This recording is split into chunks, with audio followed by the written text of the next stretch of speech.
राजकारणामध्ये सध्या आगामी राज्यसभा आणि विधान परिषद निवडणुकीचे वारे वाहत आहेत। 7 जागांसाठी होत असलेल्या या निवडणुकीमध्ये महाविकास आघाडीच्या वाट्याला दोन्हीकडे एक एक जागा संख्याबळानुसार येते। मात्र या एकेका जागेवरूनही महाविकास आघाडीमध्ये ठिणगी पडल्याचे चिन्ह दिसत आहे। मवियामध्ये सध्या सर्वाधिक संख्याबळ ठाकरेंच्या शिवसेनेकडे आणि त्यामुळे दोन्ही जागांवर ठाकरेंच्या शिवसेनेचा दावा असल्याचं समजतंय। मात्र शरद पवारांना महाविकास आघाडीकडून राज्यसभेवर पाठवावं यालाही शिवसेना राजी आहे अशी माहिती समजते। तर विधान परिषदेच्या एका जागेवर उद्धव ठाकरेंना पाठवावं यासाठी ठाकरेंची शिवसेना आग्रही आहे। मात्र दुसरीकडे नेमक्या याच मुद्द्यावरून काँग्रेस दुसरीच भूमिका मांडते। विलीनीकरणासंदर्भात शरद पवारांच्या राष्ट्रवादीनं आपली भूमिका स्पष्ट करावी अशी मागणी काँग्रेसच्या नेत्यांनी केल्याचं समजतंय आणि त्यामुळे महाविकास आघाडीकडून राज्यसभेला कोणत्या पक्षाचा कोण उमेदवार द्यायचा आणि विधान परिषदेसाठी कोण उमेदवार द्यायचा यासाठी एकत्रित बैठक होण्याआधीच पक्षांतर्गत मतमतांतर पाहायला मिळतात आणि त्यामुळे यावर तोडगा कसा काढला जातो हे मोठं आव्हान आता तीनही पक्षांसमोर असणार आहे। तर राज्यसभा आणि विधान परिषदेसाठी शिवसेना आणि काँग्रेसच्या गोटात नेमकं काय चाललंय आपण ग्राफिक्सच्या माध्यमातून पाहूयात।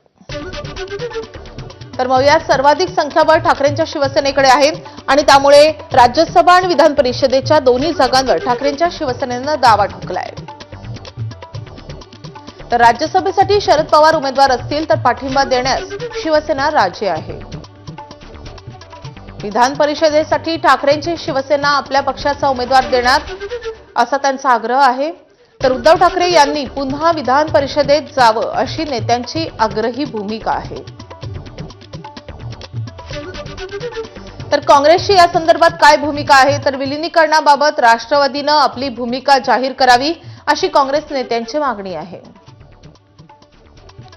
विधान परिषद राज्यसभेपैकी एका जागेवर काँग्रेसनं दावा करण्याची त्यांच्या नेत्यांची आग्रही भूमिका आहे।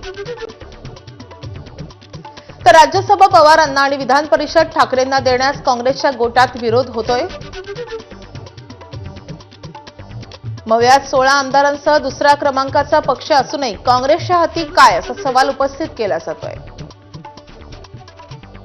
पवारांना दूर ठेवत राज्यसभेसाठी काँग्रेसनं आणि विधान परिषद ठाकरेंच्या शिवसेनेनं घ्यावी असाही एक मतप्रवाह आहे।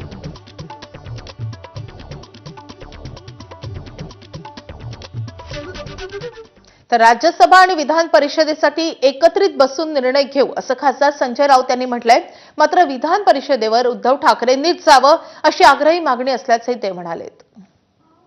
निर्णय तर होऊ द्या। भाजप कुर्बानीवरती आलं म्हणजे ईद वगैरे साजरा करते की काय भाजप?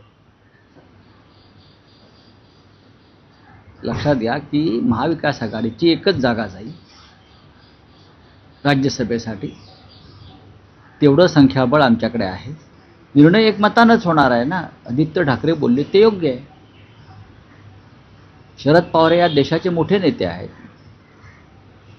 काँग्रेस पक्षाचेही काही लोक निवृत्त झालेले आहेत। शिवसेनेच्या सुद्धा एक सदस्य आमच्या प्रियांका निवृत्त झालेल्या आहेत। प्रत्येक पक्षाला वाटतं की आम्ही महाविकास आघाडीचे महत्त्वाचे घटक आहोत, आम्हाला संधी मिळावी हे प्रत्येकाला वाटणं साहजिक आहे। पण आम्ही एकत्र बसू आणि निर्णय घेऊ। सुरुवातीला अशी झटापट होते सर्वच राजकारणामध्ये, सुरुवातीला अशा प्रकारची झटापट ही होते, राजकारण आहे ना। पण शेवटी आम्ही एकत्र बसून एकमतानं निर्णय घेतला जाईल। त्याच्यामध्ये काँग्रेस असेल, राष्ट्रवादी काँग्रेस असेल, काँग्रेसचा निर्णय हा दिल्लीतून होतो, बरोबर। शिवसेना आणि राष्ट्रवादी काँग्रेस शरद पवार हे निर्णय मुंबईतच होतात किंवा महाराष्ट्रात होतात। एकत्र बसून निर्णय घेतले जातात।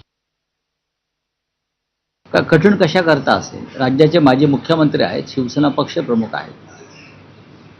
त्याच्यामुळे विधान परिषद कोणी लढवायची, राज्यसभा कोणी लढवायची या संदर्भात मी म्हटलं ना निर्णय घेतला जाईल।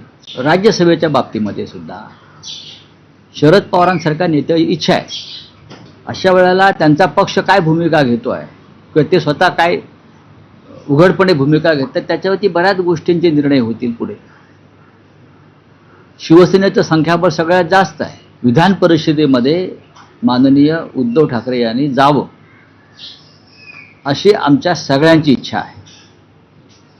त्या संदर्भात आम्ही उद्धवजींना विनंती करू आणि पुढे काय ते पाहू.